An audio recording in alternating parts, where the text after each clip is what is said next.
Good morning, everybody. It's your friend Rick. It is March the 16th, 2018. My email is rick, R-I-C-K, 0327 at me.com.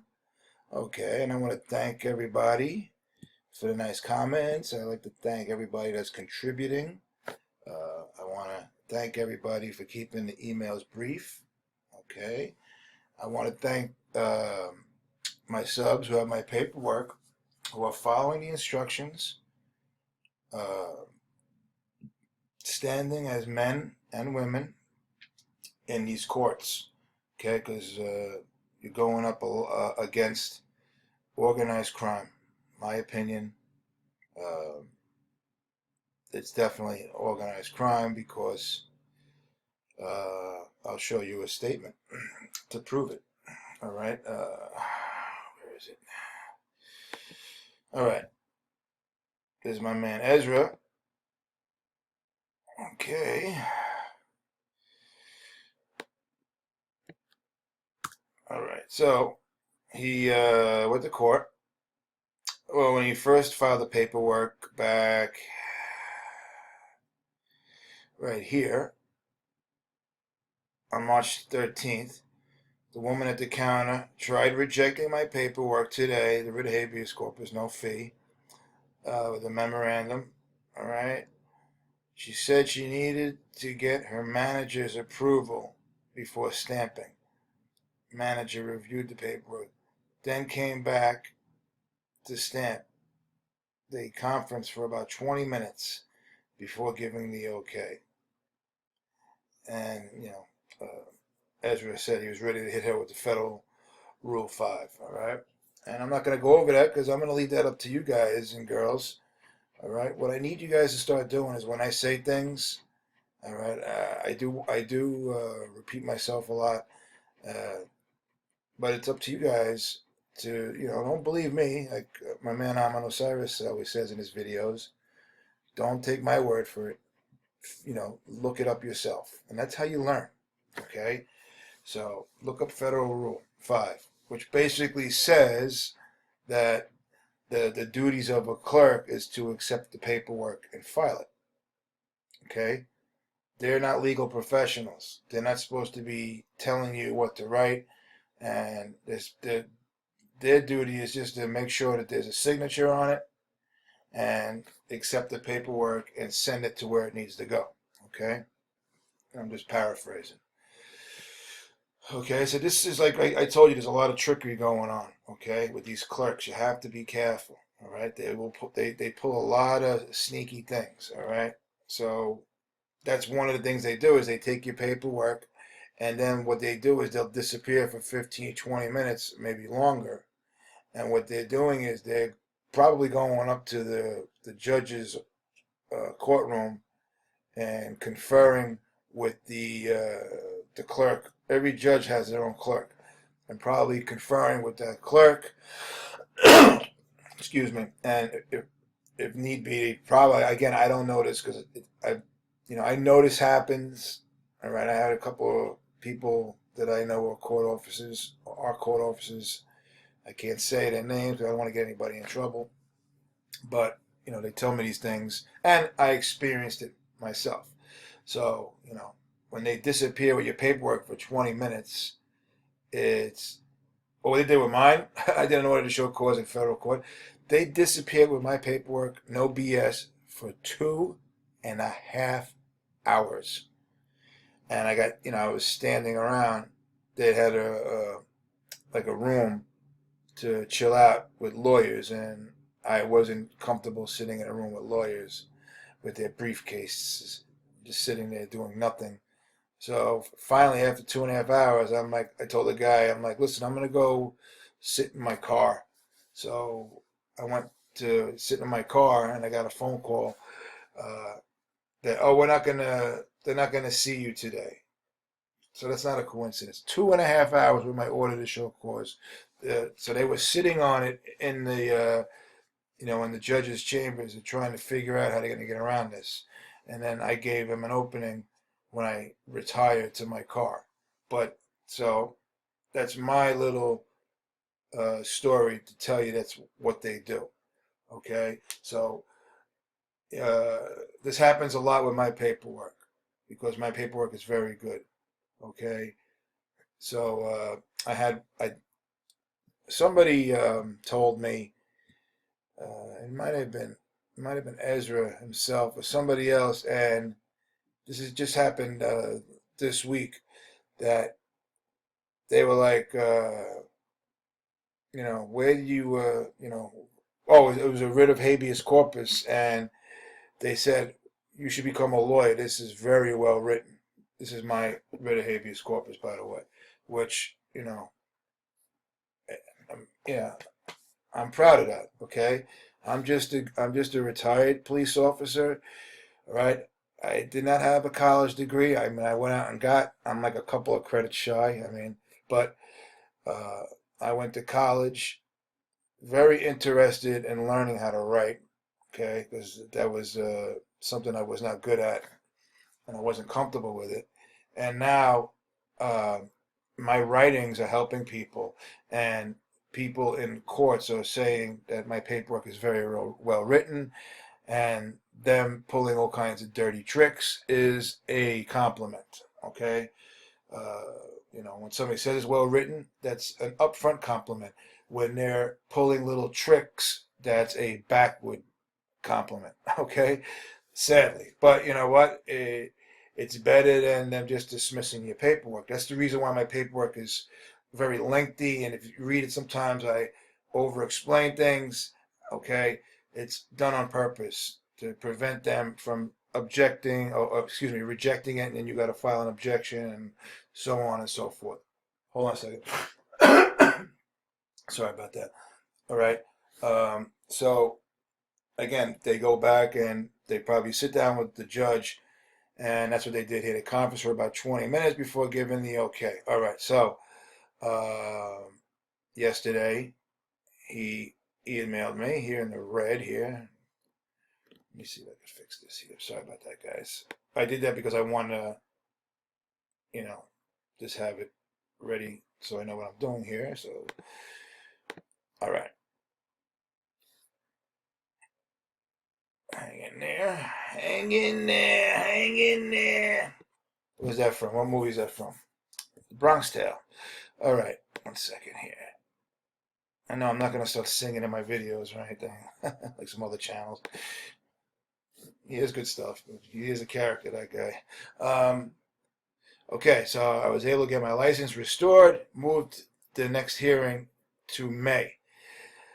They made me and one other guy who knew about you lots of laughs. Okay, so hey, my paperwork's getting around. I'm getting to be a known dude, and I'll show you how proof that they know that we're doing our homework.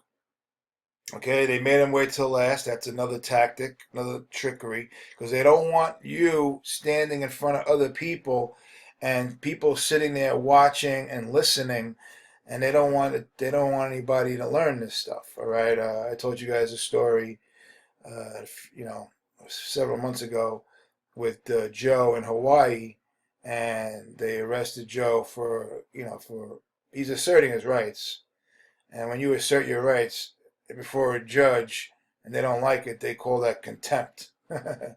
So they threw him in the back in the holding cell, and Joe started yelling very loud, and he started educating everybody. They didn't like that. So, they, from what I understand, they haven't arrested Joe for contempt. But I haven't been keeping up with Joe as much. I'm busy with this stuff. How you doing, Joe? So anyway,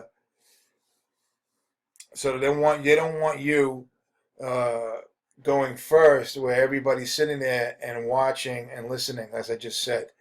Okay, so what they do is they let you go last. That's what they did here with Ezra. Okay, a bunch of redneck officers. I'm sure he meant that another way. Uh, he went first, and I went maybe because I had a book. After trying to belittle me by asking if I got the info from look at me, from the internet, to which I replied, I won't be speaking much today. I submitted affidavits and notices to the court, and I would like to have those addressed before moving forward. Okay, where did he learn that from? From watching my channel.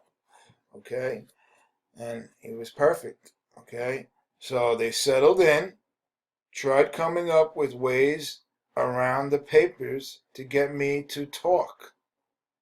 Not happening. I need proof and I need answers to my responses. Okay? See you in May. Great job. Okay? So now they know that this guy's not joking around. They accepted his paperwork. They, they tried using some trickery. I remember I told you guys there's a lot of trickery. Okay? All right, he's going to May and they're going to be treating him differently. Okay? Now, I told you about the other day about in the car a couple of days ago about Lionel. Okay? The hearing was interesting today. The judicial officers stated, based on her finding on special and general appearance, blank versus Kerwin, looked that up, she had to dismiss the case with prejudice for invalid service. And the county prosecutor objected and demanded time to research the court's findings. And this is what happens. Sometimes you got to be careful because they shouldn't have done this by giving them another hearing, but sometimes you just got to go along with it, guys. Okay? You got to learn how to read the court. All right? If the judge or the fake judge, whoever it is going along with you and actually, already basically dismissed the case, as he just said, you got to read the court. All right? That's like what I did in my case. The judge was being nice to me. He wasn't, I demanded to see jurisdiction, but I did it politely. I didn't want him getting up and abandoning ship and leaving. All right? He issued a stay when he should have issued a dismissal. But again, I went along with it because it's going to benefit me. Maybe you can't get everything you want at one time. You got to remember, they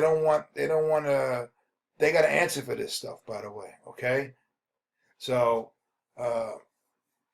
what happened? But the process, what happened here? She said,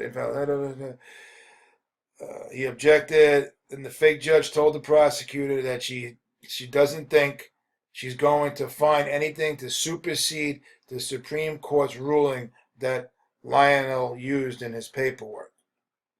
All right, but he granted the county the opportunity to do so. All right, so that's okay. He's got to go back on June 8th, and he's going to file some papers before then. All right, so these things are. And then here's another thing. I think this was a commissioner. She dismissed the coram non judice. He misspelled it there. It's CORAM, and with prejudice, which is she can't do. Okay, with prejudice means you can't readdress it, and they're famous for doing that. These fake judges. Fake judges are not supposed to be making rulings on judicial orders because they're non-judicial people. So if you're filing, a dismissal for lack of jurisdiction, for violation of 14th Amendment, for a quorum non judice, well, you're not supposed to. It's not supposed to be before a fake judge. They're not going to say, "Yeah, you're right. You got me." Okay. 1 second here. Okay. So what we did was he filed some papers. Okay. So I told you, he's getting respect. Okay. Sidebar. Okay. Deputies, you're on, Mr. Lionel, you're on the calendar today. Well, if you're here, I'm sure you are, because you don't make them kind of mistakes. That's respect. Okay? Lionel is getting respect. He got respect up here when the judge dismissed it. Not completely, all right? It's not dismissed all, not yet, but it's going in the right direction. Okay? So then, then after, in the food court, The judge assistant gave me a thumbs up and whispered, "You did great today." All right? Good job, Lionel. All right? And I'm showing this to you guys to keep your hope up. All right? Again, I keep telling you guys it's not easy. All right? This Lionel here, all right? Can you see my hands? Okay. Lionel here, this has been going on for a while, but he never gave up. You understand? Never gave up. They told him no several times. He's look where he is now. They told him no a lot. He never gave up. All right? So let's get rid of this now. Now I want to show you got to be careful with the trickery. Okay? What the hell is this? What is it over here? It is. All right. So one of my guys in the Commonwealth of Virginia sent me this, and he filed the demand for dismissal. So he didn't catch this, but I caught it. All right. 1 second here. Let me see. Okay. 1 second. I got the spinning wheel. Motion. This is why you got to be careful. You got to watch these people, these clerks. They're very, very sneaky. Very sneaky. He didn't file a motion to amend, but they snuck that in there. Okay, you cannot amend a void judgment. A void judgment is void. There's nothing you can do about it. Okay, so I told him he's got to fix that. All right, but see, these are the little sneaky things that they do. So that's why you got to be careful. You got to, keep an eye on these people. You got to watch your words. Okay, so now I'm gonna, this is a real quick video. I'm just showing you guys the trickery they use. I'm showing you guys the respect you can get by using the paperwork and being on top of your game. Okay, these guys that I show you, they did their homework. Okay, so now when you have a void judgment issued by one of these phonies, these support magistrates, these commissioners, anybody that's not called the judge, okay?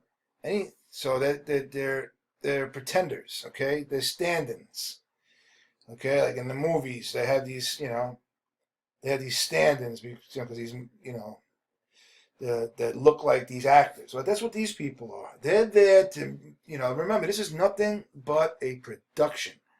They need your consent for all of this stuff. So they know that they cannot get, if they say to you, hey, would you mind if we start stealing all this money from your paycheck and placing you and your family into ruin and destroy your life? Can we yes or no? Of course you're going to say no. So what they did was they created this whole fraud, all right, with these fake judges.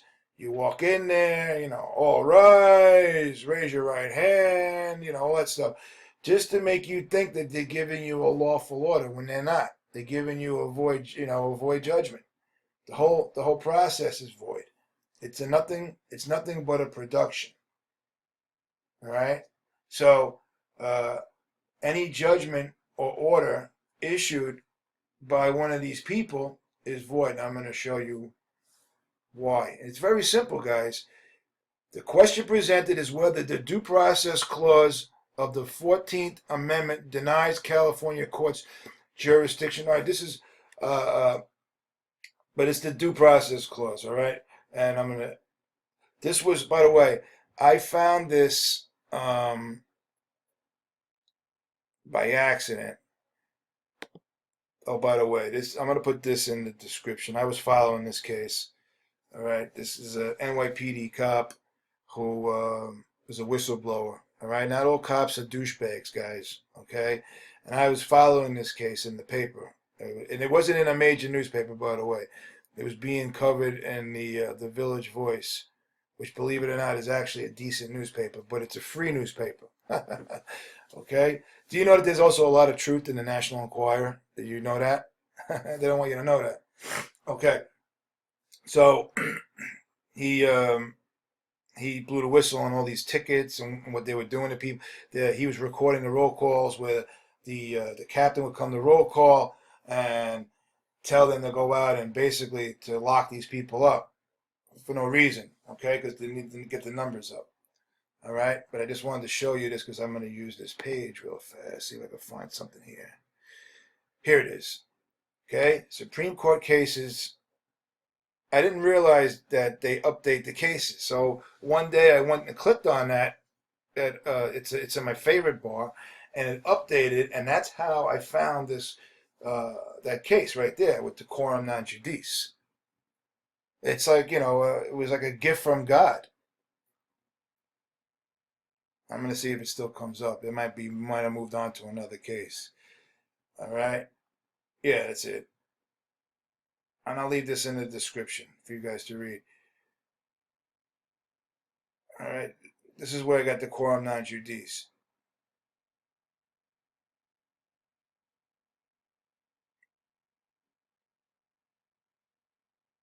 Okay. This is where this is judge denies motions, orders, enforcement, IRS summons, petitioner moves for relief from order as void judgment. Okay. And what it was an order from a non-judicial person, quorum non-judice. Very simple. Okay. And I'm going to leave this in the description for you guys to read. Okay. But that's how I found this completely by accident, and it's a gift. All right, excellent stuff. I mean, I'm not going to go through the whole thing, guys, because I want to shut the video down in a couple of minutes. I have to go somewhere. So I'm going to leave this in the description for you guys to read, okay? This is a big case, okay? But I found that, order by a non-judicial person is void. Quorum non-judice, all right?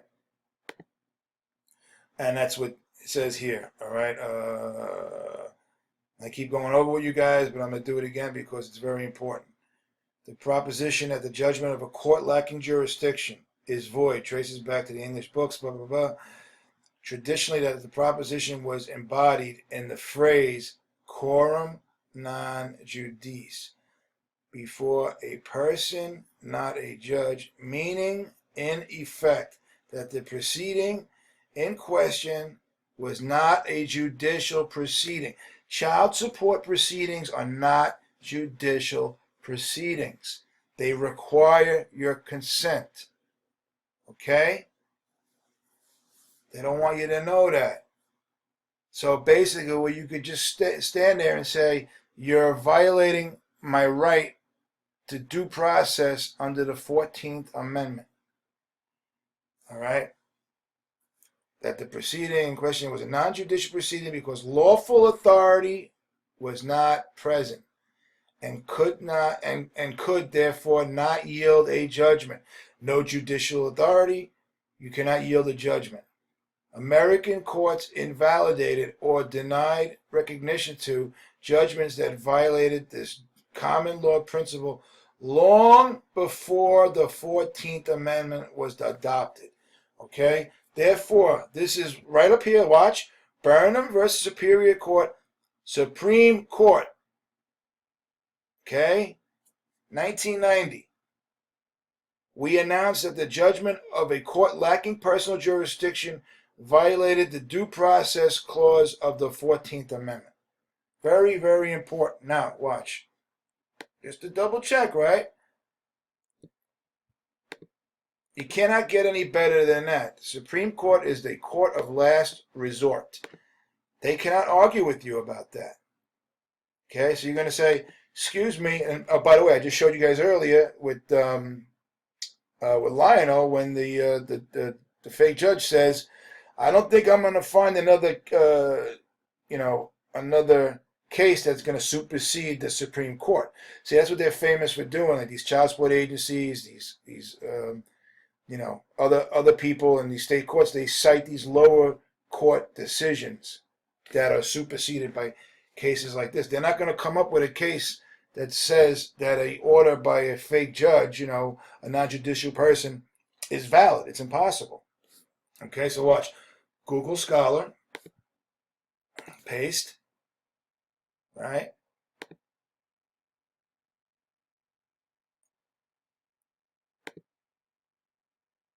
Supreme Court of the United States. All right, just to make sure there was no confusion that it was the Supreme Court of California or whatever. Supreme Court of the United States. That's it, guys. You cannot get anything better than this.